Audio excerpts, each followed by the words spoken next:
नमस्कार, के न्यूज पर आपका स्वागत है। मैं हूं प्रियंका और अब बात करेंगे टीईटी पर घमासान की। यूपी टीईटी की परीक्षा 2 पालियों में छिटपुट घटनाओं के बीच संपन्न हो गई। कहीं पर देर से आने वाले परीक्षार्थियों को प्रवेश नहीं मिला तो कहीं परीक्षा केंद्र पर नकलची पकड़े गए। यूपी टीईटी की परीक्षा पर समाप्त होने के बाद सियासत अब तेज हो चुकी है। विपक्षी पार्टियां सत्ता पक्ष पर निशाना साध रही हैं और लगातार वार पे वार कर रही हैं। तो अखिलेश यादव का ट्वीट सामने आया है। यूपी टेट परीक्षा को लेकर यूपी टेट परीक्षा में अभ्यर्थियों के साथ हुए अन्याय में सपा साथ खड़ी है। युवाओं का अनादर भाजपा को बहुत महंगा पड़ेगा। संवेदनहीन भाजपा को युवाओं का अनादर महंगा पड़ेगा। सपा सुप्रीमो को यह ट्वीट सामने आया है। लगातार जिस तरह से पिछली बार टेट परीक्षा में पेपर लीक होने के चलते परीक्षा को रद्द करना पड़ा था, भाजपा को अभ्यर्थी हर बूथ पर वोटों के लिए तरसाएंगे। साफ तौर पर अखिलेश यादव ने यहां पर नारा भी दिया, युवा कहे आज का नहीं चाहिए भाजपा। सपा सुप्रीमो का यह ट्वीट सामने आया है। आपको बता दें, इससे पहले टेट की परीक्षा में पेपर लीक होने के मामले के चलते इस परीक्षा को रद्द किया गया था। दोबारा से यह परीक्षा कराई गई है। आज 23 जनवरी के दिन यूपी टेट की परीक्षा के लिए भारी मात्रा में अभ्यर्थी नजर आए। अलग अलग जगहों पर कुछ छुटपुट घटनाओं के साथ ही साथ परीक्षा संपन्न हो गई।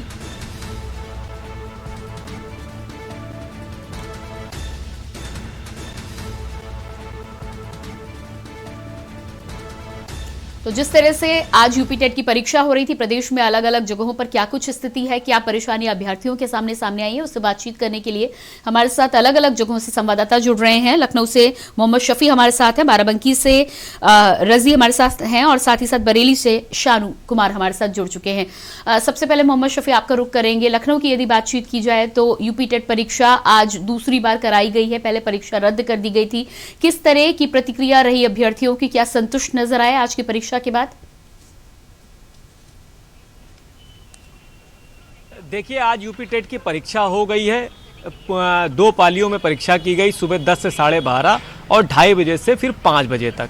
लेकिन अगर बात करें परीक्षा की तो परीक्षार्थी तो आए थे परीक्षा देने के लिए, लेकिन उसमें से हम बात करें जो परीक्षार्थी उपस्थित थे 28,596, दूसरी पाली की बात कर रहे हैं, और जो अनुपस्थिति हुई है 5,659 लोगों की। लगभग 5,500 जो अभ्यर्थी थे जो परीक्षा देने आए थे वो परीक्षा नहीं दे पाए। और उसकी वजह बताई जा रही है क्योंकि जो परीक्षा देने कई जिलों से बाहर से लोग आए हुए थे। ठंडी का मौसम चल रहा है, कहीं गाड़ी लेट होती है तो कहीं आने में देर हो जाती है, लेकिन फिर भी अगर बात करें जो परीक्षार्थी थे वो सुबह 9 से 9:30 के बीच पहुंच गए थे। लेकिन काफ़ी बवाल भी सुबह हुआ है। 5,500 के ऊपर बच्चे हैं जो परीक्षा नहीं दे पाए हैं और फिर वो इंतज़ार करेंगे दोबारा इस परीक्षा का, और इतने सालों से तैयारी की है। एक बार तैयारी उनकी बेकार हो चुकी है इससे पहले भी, क्योंकि जो परीक्षा थी वो टाल दी गई थी, स्थगित कर दी गई थी, और दोबारा फिर आज जब परीक्षा दिलाई गई तो उसमें 9:30 बजे ही जो परीक्षा केंद्र था, हम इस वक्त इस्लामिया कॉलेज के गेट के बाहर खड़े हैं। यहाँ पर भी जो परीक्षार्थी थे वो परीक्षा देने आए थे, 9:30 बजे ही गेट बंद कर दिया गया था, जो कि अगर टाइमिंग की बात करें तो सुबह 10 बजे की टाइमिंग रखी गई थी, लेकिन 9:30 बजे गेट बंद कर दिया गया। तो इसकी वजह कहीं ना कहीं बहुत बड़ी मानी जा रही है। जो हजारों की संख्या में आज जो परीक्षार्थी थे वो परीक्षा नहीं दे पाए हैं। जी बिल्कुल, हमारे साथ बरेली से शानू कुमार भी बने हुए हैं। जी शानू, जिस तरह से मोहम्मद शफी ने बताया कि लखनऊ में कई जगह पर गेट को समय से पहले बंद किया गया था, अभ्यर्थियों को परेशानियों का सामना करना पड़ा। बरेली में क्या कुछ स्थिति रही? तमाम अभ्यर्थी जो पहुंचे थे क्या परीक्षा दे पाए?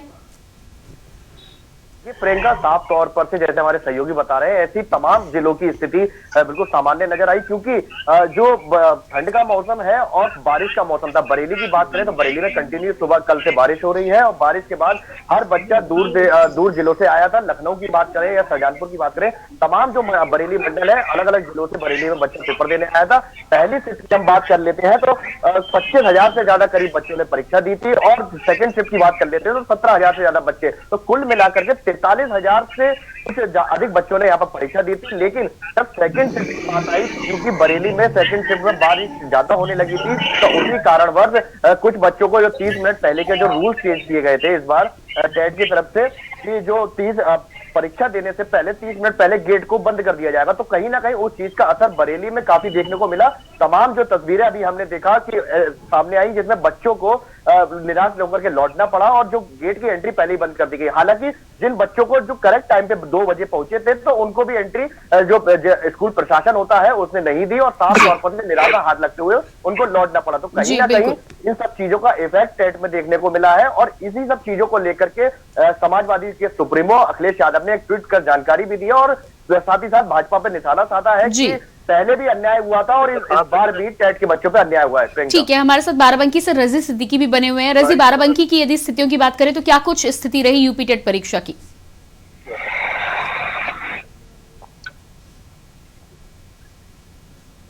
जी रजी, मेरी आवाज आपको मिल रही है? रजी, अपने फोन के अनम्यूट बटन को आप एक बार चेक करें। जी, मैं आपको बताना चाहता हूं, मैं जमीलुर रहमान इस्लामी इंटर कॉलेज में खड़ा हूं। यहाँ पर टेट की परीक्षा में सभी अभ्यर्थी आए थे। बाराबंकी में कुल 30 परीक्षा केंद्र बनाए गए थे, जिसमें से दो पर्यवेक्षकों के साथ एक अतिरिक्त मजिस्ट्रेट लगाए गए थे। पूरी सुरक्षा व्यवस्था के साथ यहाँ पर कड़े इंतजाम के साथ परीक्षा दिलाई गई। कहीं ना कहीं आपको बता दें, रजी आपके पास वापस लौट कर आएंगे। इसी बीच हमारे साथ कांग्रेस प्रवक्ता सचिन रावत फोन लाइन पर जुड़ चुके हैं। बहुत स्वागत है आपका। जी सचिन, जिस तरह से लगातार यूपी टेट की परीक्षा को लेकर उत्तर प्रदेश की राजनीति में भी तमाम लोगों के द्वारा बोला गया था, सपा सुप्रीमो अखिलेश यादव ने आज ट्वीट कर बीजेपी पर सीधा निशाना साधा है। हालांकि परीक्षा दोबारा कराई गई है, क्या कहना है इस पर आपका? देखिए, सबसे पहली बात तो योगी सरकार की नियत नहीं है कि जो नौजवान है उनको रोजगार दे पाए। तो इस वजह से इन्होंने 17 पेपर कराए अपने कार्यकाल में, सारे पेपर लीक हो गए। और आज जिस तरह से इन्होंने टीटी की परीक्षा कराई है, मैं समझता हूं कि ये परीक्षा में इतना बड़ा धांधली हुई है कि कहीं कहीं पे देखा गया है कि आपने देखा होगा कि जो छात्र हैं, छात्राएं रो रही हैं क्योंकि सेंटर पे पहले ही जाकर के गेट बंद कर दिया गया था। तो ये जो अभी चुनाव आयोग की जो चीजें चल रही है, चुनाव आयोग ने देखा होगा कि आपने कि जिस तरह से सारी चीजों का प्रोसेस किया है, लेकिन अभी तक एग्जाम करा करके सिर्फ खाना पूर्ति की जा रही है। तो मैं समझता हूं कि आज अगर आने वाली सरकार अगर बदलती है, अगर सरकार किसी और की आती है, तो क्या ये परीक्षा दोबारा होगी या इस परीक्षा के आधार पर ही लोगों को रोजगार या नौकरी उनकी मिल पाएगी। लेकिन एक और बात इसमें महत्वपूर्ण ये है कि अब तक जितने भी पेपर कराए, ये सरकार की जिम्मेदारी होती है कि उन पेपर को सुचारू रूप से उनकी व्यवस्था कराई जाए। पेपर पहले ही कई मामलों में लीक हो जाते हैं, और तो ये कहीं ना कहीं जो छात्रों का भविष्य उसको अधर में लटकाया जा रहा है सरकार के द्वारा। ये सरकार की नैतिकता नहीं है कि जो हमारे जो युवा है, जो बेरोजगार है, उनको रोजगार दे पाए। तो इस वजह से मैं समझता हूं कि ये कहीं ना कहीं प्रशासन के इसमें ढीला रवैया रहा है और इसमें प्रशासन की लापरवाही की वजह से ये सब चीजें, इंसिडेंट ये सामने आए हैं। जी बिल्कुल सचिन, जिस तरह से कांग्रेस की यदि बातचीत की जाए तो युवाओं को लेकर आगामी 2022 में जिस तरह से चुनाव होना है, यदि युवाओं के साथ अन्याय हुआ है तो वो यकीनन वोट के आधार पर उसका फैसला ले सकते हैं। आप किस तरह से युवाओं को लेकर आगे विजन रखते हैं? देखिए, हमारा विजन बिल्कुल स्पष्ट है। विजन को इस विजन में इस बार स्पष्टता से श्रीमती प्रियंका गांधी जी ने कहा था कि ये इस बार एक मुद्दा चलेगा, वो चलेगा भर्ती का। और उन्होंने भर्ती विधान जो बेरोजगार छात्र हैं उनके लिए लेकर के आई। उन्होंने 20 लाख रोजगार का सृजन की बात की है, जिसमें 8 लाख रोजगार महिलाओं के लिए होगा, जो बच्चियों के लिए होगा। तो मैं कह सकता हूं कि हम हर सेक्टर में अलग अलग प्लेटफॉर्म में रोजगार का सृजन करेंगे। और स्पष्ट तौर पे जो बेरोजगार हैं, जो उत्तर प्रदेश में 7 करोड़ से ज्यादा आबादी युवाओं की है, उसमें से जितने बेरोजगार हैं उनकी चिन्हित करके अलग अलग सेक्टर में उनके लिए रोजगार डेवलपमेंट के कार्य कराए जाएंगे। बिल्कुल सचिन, बीजेपी सरकार जब आई थी तो 70 लाख नौकरियों की बातचीत की थी। अगला चुनाव आने को है, नौकरियों की गिनती नहीं हो पाती। कांग्रेस की यदि बात करें तो कितनी नौकरियां दे पाएंगे आप? बिल्कुल, जहां तक देखिए 70 लाख रोजगार का शगुफा तो आज फेल साबित हुआ। और भाजपा इवेंट और मैनेजमेंट करके बड़े बड़े पोस्टर लगा के कहती है कि हम 4.5 लाख रोजगार दे पाए। लेकिन अगर 4.5 लाख का अगर डाटा मांगा जाए तो उसमें आउटसोर्सिंग को, संविदा को, पता नहीं कौन से सेक्टरों को जोड़ करके ये लोग बताते हैं। लेकिन जहां तक कांग्रेस की नियत बिल्कुल स्पष्ट है। जी बिल्कुल सचिन, हमसे जुड़ने के लिए बहुत बहुत शुक्रिया आपका। और इसी बीच सपा प्रवक्ता पूजा शुक्ला भी हमारे साथ जुड़ चुकी, बहुत स्वागत है आपका। पूजा, सपा सुप्रीमो का जिस तरह से अभ्यर्थियों को लेकर ट्वीट सामने आया है, किस तरह से समाजवादी पार्टी अभ्यर्थियों के साथ खड़ी है? शायद संपर्क हमारे यहाँ पर टूट चुका है। लगातार हम बातचीत कर रहे हैं, हमारे साथ तमाम संवाददाता भी अलग अलग जगहों से लगातार बने हुए हैं। अलग अलग जिलों में जिस तरह की स्थितियां बनी हुई हैं, तमाम जगह पर लोगों का कहना है कि समय से पहले गेट को बंद कर दिया गया है। सिद्धार्थनगर से हमारे साथ पुरुषोत्तम दुबे भी जुड़ चुके हैं। जी पुरुषोत्तम, सिद्धार्थनगर की यदि हम बात करें तो क्या कुछ परीक्षा का माहौल रहा? क्या वहां पर भी गेट जल्दी बंद करने को लेकर शिकायतें आ रही हैं?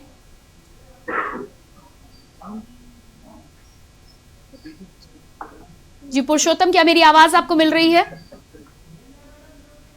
अपने फोन को आप अनम्यूट करें ताकि आपकी आवाज हम तक पहुंच पाए। जी मैम, आवाज आ रही है। सिद्धार्थनगर जिले के 12 परीक्षा केंद्र बनाए गए थे, जिसमें 9,051 परीक्षार्थियों ने परीक्षा दी। हालांकि गेट बंद करने का मामला यहाँ भी छाया रहा। आधे घंटे पहले ही करीब गेट बंद कर दिया गया था। तमाम अभ्यर्थी परेशान है। मौसम भी खराब है। मौसम की खराबी के चलते काफी दिक्कत यहाँ छात्रों को हुई। बकिया जो यहाँ के बेसिक शिक्षा अधिकारी हैं, उनके पर्यवेक्षण में जगह जगह उड़न दस्ते के साथ परीक्षा केंद्रों पर सुचारू व्यवस्था के लिए प्रयास किया गया। सीसीटीवी कैमरे भी लगाए गए थे। सुरक्षा के व्यापक इंतजाम किए गए थे। जी बिल्कुल, हमारे साथ लगातार मोहम्मद शफी भी बने हुए हैं। मोहम्मद शफी, परीक्षा को लेकर तमाम जगह से हम बातें जरूर कर रहे हैं, लेकिन जिस तरह से पिछली बार पेपर लीक हुआ था, इस बार भी अलग अलग जगहों पर नकल की घटनाएं सामने आई हैं। नकल की घटनाओं को लेकर क्या लखनऊ में स्थितियां साफ हुई हैं? क्या लोगों पर कड़ी नजर रखी जा रही थी?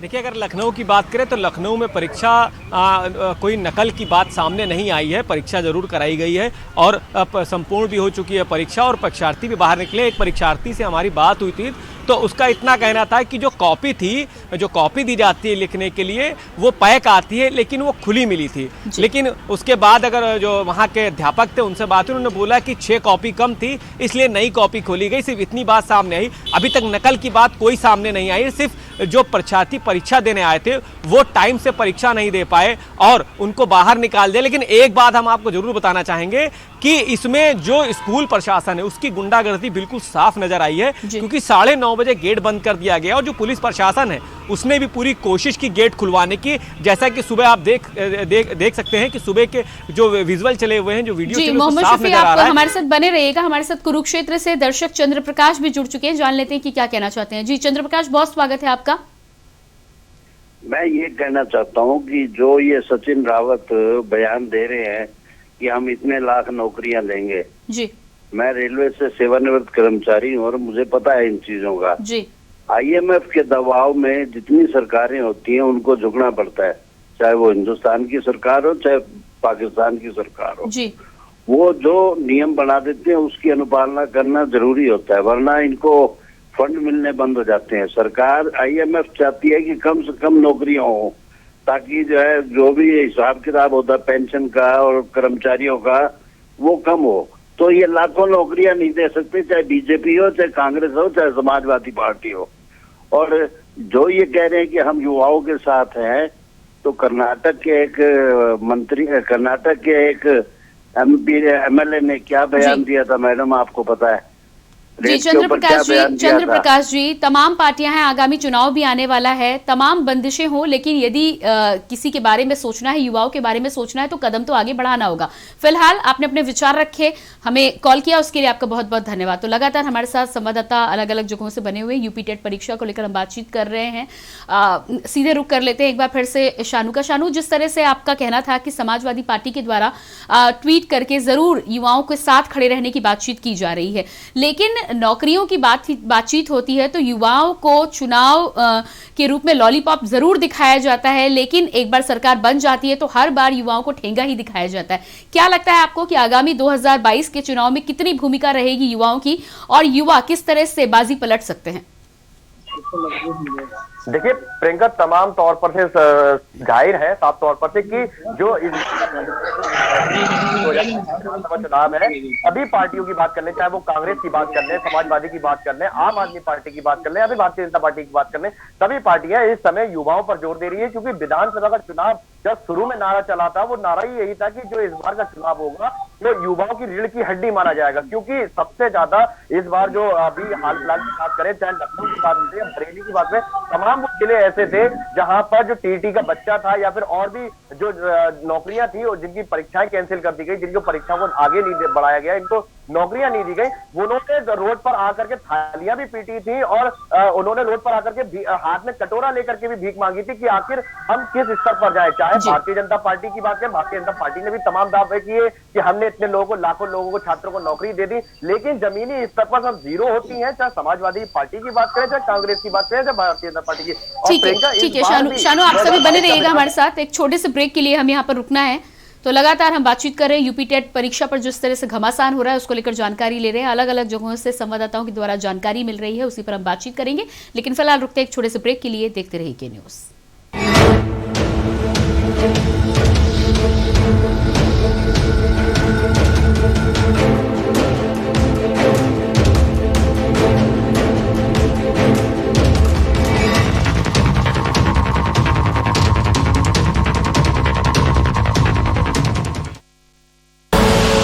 आप देख रहे हैं के न्यूज, खबरों का सारथी। जुबान के लिए उड़ चला गैरों की ज़मीं पर, खुशबू अपने पन की ढूंढता और दूर कितना भी जाओ इस जुबान से दूर ना जा पाओगे। जुमन बोलो जुबान केसरी। भाजपा तो हिंदुत्व पार्टी है और काम अच्छा किया भाजपा ने। धर्म के नाम पे लेते हैं, बाबा जी पे कुछ नहीं आता है। बाबा जी को पहले सीखना चाहिए कि गरीबों के लिए क्या करें। बीजेपी ने जो 5 साल किया है केवल जाति धर्म के नाम पे लड़ाई किया है, हिंदू धर्म के नाम पे किया है। तो छात्र पढ़ा लिखा है उसे नौकरी कहाँ मिली, मेरे को जो बता। ये बताओ 2022 का चुनाव है, किसको देख रहे हैं? हम तो अखिलेश यादव जी को देख रहे हैं। 2022 में 40 और 60 का रेशो आ रहा है, 40% सपा का और 60% बीजेपी का।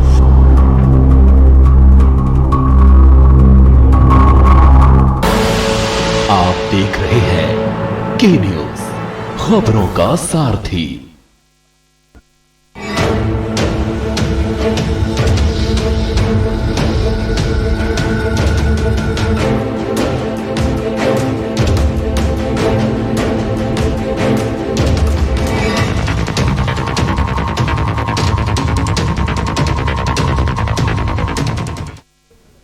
ब्रेक के बाद एक बार फिर आपका स्वागत है। टीईटी पर घमासान को लेकर लगातार बातचीत कर रहे हैं, हमारे साथ सभी संवाददाता बने हुए हैं। सीधे रुक कर लेते हैं, बाराबंकी से हमारे साथ रजी सिद्दीकी भी बने हुए हैं। रजी, लगातार पिछले बार लोकसभा चुनाव की यदि बातचीत की जाए तो फर्स्ट टाइम वोटर पर खासा जोर दिया जा रहा था भारतीय जनता पार्टी के द्वारा। इस बार की यदि हम बात करें तो क्या लगता है आपको, फर्स्ट टाइम वोटर किधर का रुख कर सकता है? अगर ऑटो की बात की जाए तो कहीं ना कहीं ऑटो के जो शिक्षक है या अभ्यर्थी हैं उनको ये है कि जो भी सरकार आए वो हमारे बारे में सोचे, हम लोगों के बारे में सोचे, हम और जो इस मुद्दे पे बात करेगी हम उसी की तरफ जाएंगे। अभ्यर्थियों से बात की गई तो उन लोगों ने कहा कि जो ज्यादा बेहतर हम लोगों के बारे में सोचेगा उसको हम वोट करेंगे। अभी हालांकि खुलकर बोलने के लिए कोई भी अभ्यर्थी तैयार नहीं था, लेकिन उन लोगों की नियत साफ थी कि अगर कोई हमारे बारे में बोल रहा है, हमारे बारे में सोच रहा है तो हम उन्हीं को वोट करेंगे। जी बिल्कुल। मोहम्मद शफी भी हमारे साथ बने हुए। मोहम्मद शफी, जिस तरह से 69,000 शिक्षक भर्ती की बात करें या कई अन्य भर्तियों की बात करें, सड़कों पर प्रदर्शन करते लोग नजर आए, क्या लगता है आपको कि आगामी चुनाव में अभ्यर्थी उसका जवाब वोट के माध्यम से देंगे? बिल्कुल, जिस तरीके से लगातार 69,000 शिक्षक भर्ती 7 महीने से प्रदर्शन करते रहे, अपनी मांगों को रखते रहे, लेकिन उत्तर प्रदेश की सरकार ने कोई सुनवाई नहीं की और आखिरी समय तक, जब आखिरी समय आने वाला हुआ कि चुनाव के दिन करीब थे, तभी प्रदर्शन करके उन्होंने साफ कह दिया था कि अगर हमारी मांगें नहीं मानी गई तो हम लगातार प्रचार करेंगे, बीजेपी के खिलाफ गांव-गांव जाएंगे और खुद भी वोट नहीं करेंगे और लोगों से भी कहेंगे कि जो सरकार नौकरी नहीं दे पा रही है वो उसको वोट देने से क्या फायदा। तो जरूर एक बहुत बड़ा नुकसान सामने आएगा, क्योंकि अगर युवा की बात करें तो युवा लगातार रोजगार की मांग कर रहे हैं, रोजगार के लिए लड़ाई लड़ रहे हैं, रोड पर लड़ाई लड़ रहे हैं, लगातार प्रदर्शन कर रहे हैं, कई धरने किए गए। वो चाहे अभ्यर्थी की बात करें, आज ही जितने जो अभ्यर्थी हजारों की तादाद में जो टेट की परीक्षा नहीं दे पाए हैं, कहीं ना कहीं उनके भी नाराजगी है, उन्होंने सुबह नाराजगी जाहिर की है, तो कहीं ना कहीं नाराजगी जरूर वोटों में दिखाई पड़ेगी और एक बड़ा नुकसान होता नजर आएगा। जी जी बिल्कुल, हमारे साथ सिद्धार्थनगर से पुरुषोत्तम भी बने हुए हैं। सिद्धार्थनगर पुरुषोत्तम, लगातार बेरोजगारी एक बड़ा मुद्दा है और वजह यह भी रही है कि तमाम परीक्षाएं जो भर जानी चाहिए थी 5 साल में, उन्हें भरा नहीं गया है।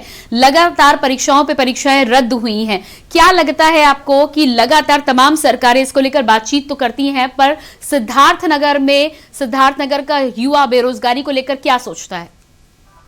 जी मैम, बताना चाहेंगे जिस तरह लगातार परीक्षाएं स्थगित होती रही हैं, उन परीक्षाओं को लेकर कहीं ना कहीं अभ्यर्थियों के जहन में जरूर कुछ ना कुछ चल रहा है, क्योंकि कई बार हमने युवाओं से बात करने की कोशिश की, युवाओं से बात भी हुई। उन्होंने कहा जिस तरह सरकार हम लोगों के साथ व्यवहार कर रही है, हम लोगों को नौकरियां नहीं मिल रही हैं, लगातार पेपर आउट होते जा रहे हैं, हम लोग कहीं ना कहीं विपक्ष की भूमिका में नजर आएंगे और भाजपा के खिलाफ वोटिंग करेंगे, भाजपा के खिलाफ जाके क्षेत्रों में प्रचार करेंगे। जी बिल्कुल। शानू, यदि बातचीत की जाए तो पिछली सरकार ने जिस तरह से 70 लाख का नारा दिया था, लेकिन वो नारा कहीं भी पूरा होता हुआ नजर नहीं आ रहा।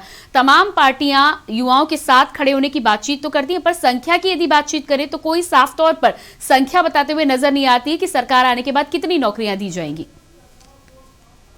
बिल्कुल प्रियंका, जाहिर सी बात है, आपका सवाल बिल्कुल ठीक है, क्योंकि पहले 70 लाख की बात हुई थी और उसके बाद आपने खुद देखा कि जो 69,000 शिक्षक भर्ती थे, जब वो पूरी नहीं हो पाए तो 70 लाख युवाओं को नौकरी किस हाल पे दी गई होगी, क्योंकि 69,000 शिक्षकों के लिए ही तमाम वो जिले थे जहां पर हजारों की तादाद में जब बच्चा रोड पर उतरता था, चाहे वो भीख मांगते हुए उन्होंने प्रदर्शन किया, कटोरा हाथ में लेके प्रदर्शन किया, तो वो कहीं ना कहीं जो भारतीय जनता पार्टी की बात करें, चाहे और समाज और पार्टियों की बात की जाए, जो सत्ता में सरकार थी, उसके कहीं ना कहीं दावे खोलते हुए नजर आया था कि आखिर जो तमाम बातें थी, तमाम वो दावे थे कि हमने इतनी नौकरी दे दी और दूसरी पार्टी उससे तंज कसती रही, लेकिन वो कहीं ना कहीं जीरो हुई। और आज की बात कर ले तो प्रियंका, जाहिर है कि आज भी कई हद तक बरेली की बात करें और जिलों की बात करें, हमारे सहयोगी साथ बता रहे हैं आपको कि काफी भारी संख्या में, चाहे लखनऊ की बात करें, लखनऊ में अभी हमारे सहयोगी मोहम्मद सफी जी ने बताया कि 5,000 से ज्यादा बच्चा वहां से निराश होकर लौटा है। तो कहीं ना कहीं ये जो विपक्षी है उनको ये मुद्दा बनता हुआ नजर आएगा कि चाहे समाजवादी पार्टी की बात करें, चाहे कांग्रेस की, क्योंकि कांग्रेस एक तरफ मैराथन कराती है तो वो बच्चों को आगे लाने के लिए करती है, दूसरी तरफ भारतीय जनता पार्टी परीक्षाएं कराती है। चुनाव से पहले परीक्षा कराना एक अपने आप में बड़ा सवाल है। इससे पहले परीक्षा नहीं हुई, हाल फिलहाल परीक्षा रद्द कर दी गई थी, लेकिन चुनाव से पहले परीक्षा कराना इसलिए क्योंकि जो युवा है वो हमारे लोभ लालच में आए और जो फर्स्ट टाइम वोटर है वो कहीं ना कहीं भारतीय जनता पार्टी को सपोर्ट करे। लेकिन अब का जो बच्चा है प्रियंका, वो साफ तौर पर से क्लियर हो चुका है कि अब का युवा अपने लिए फायदा देखेगा कि कौन सी पार्टी ने हमें फायदा किया था, क्योंकि जो फर्स्ट टाइम वोटर की बात चल रही है उनसे हमने बातचीत करी थी बरेली में, तो उनका कहना था कि समाजवादी पार्टी सरकार ने कहीं ना कहीं युवाओं के लिए या फिर छात्रों के लिए काफी सुविधाएं थी जो उन तक पहुंचाई, लेकिन भारतीय जनता पार्टी में ऐसा कुछ नहीं हुआ, सिर्फ और सिर्फ दावे थे जो कि खोखले थे। प्रियंका जी बिल्कुल। रजी, जिस तरह से लगातार बातचीत की जा रही है, बेरोजगारी एक बड़ा मुद्दा है, लेकिन हम देखते हैं कि जैसे जैसे चुनाव नजदीक आता है, जातिगत समीकरण जो होते हैं उनको बिठाने की कोशिश की जाती है और ये तमाम मुद्दों पर हावी हो जाता है। आज के युवा की खासतौर से बातचीत की जाए तो क्या लगता है आपको कि युवा अपने बारे में सोचकर वोट करेगा या फिर कहीं ना कहीं जाति के कुचक्र में एक बार फिर से फंस जाएगा? जी प्रियंका, आपको बता दें कि आपने जो क्वेश्चन किया बहुत सही किया कि जाति समीकरण के आधार पर जो यहाँ पे वोटिंग हो रही है, सब जगह वोटिंग हो रही है, तो वो कहीं ना कहीं बड़ा मुद्दा होता है। लेकिन अगर युवाओं की बात करें, जो शिक्षित युवा हैं वो जाति समीकरण में नहीं पड़ने वाले हैं, वो कहीं ना कहीं रोजगार को देखते हुए जो भी गवर्नमेंट उनके रोजगार को सपोर्ट करेगी, जो उन्हें रोजगार देगी, नौकरी देगी, उसको सपोर्ट करेंगे। जाति के समीकरण में ये युवा नहीं पड़ने वाले। हालांकि कुछ जो अनपढ़ है, जो नहीं है, वो युवा जो है उस जाति समीकरण में पढ़कर उसको वोट करेंगे। हालांकि अगर जो शिक्षित की बात करें, जिसे आज स्टेट की परीक्षा हुई, तो सबसे बड़ा सवाल ये है कि इलेक्शन से पहले ही, जैसे हमारे सहयोगी ने बताया कि इलेक्शन से पहले ही ये परीक्षा जो रद्द कर दी गई थी, आज क्यों कराई गई? और जो अभ्यर्थी परीक्षा देने आए थे उनमें कहीं ना कहीं डर था, खौफ था कि कहीं आज भी परीक्षा लीक ना हो जाए, तो उनमें काफी भय था। भय के साथ उन्होंने परीक्षा दी है कि किसी तरह हम लोग की परीक्षा हो जाए और कोई परिणाम इसको निकल के आए। रजी, इस तमाम जानकारी के लिए आपका बहुत बहुत शुक्रिया। मोहम्मद शफी, आपका बहुत बहुत शुक्रिया। शानू, आपका बहुत बहुत शुक्रिया। और पुरुषोत्तम, आपका जुड़ने के लिए बहुत बहुत शुक्रिया। तो लगातार हम बातचीत कर रहे थे यूपी टेट परीक्षा में जिस तरह से घमासान सामने आया है, कई जिलों में समय से पहले ही गेट बंद कर देने की वजह से भारी संख्या में अभ्यर्थी परीक्षा से वंचित रह गए हैं। लगातार आगामी 2022 के चुनाव के लिए तैयारियां चल रही हैं, लेकिन अभ्यर्थियों को लेकर, बेरोजगारी को लेकर जो मांगे थी वो अभी भी वैसी की वैसी बनी हुई है। देखना ये होगा कि आगामी चुनाव में अभ्यर्थी क्या इसको लेकर फैसला लेते हैं या नहीं लेते हैं, ये आने वाला समय बताएगा। फिलहाल टीटी पर घमासान में इतना ही। बाकी खबरों के लिए लगातार बने रहिए के न्यूज इंडिया के साथ। मुझे दीजिए इजाजत। नमस्कार।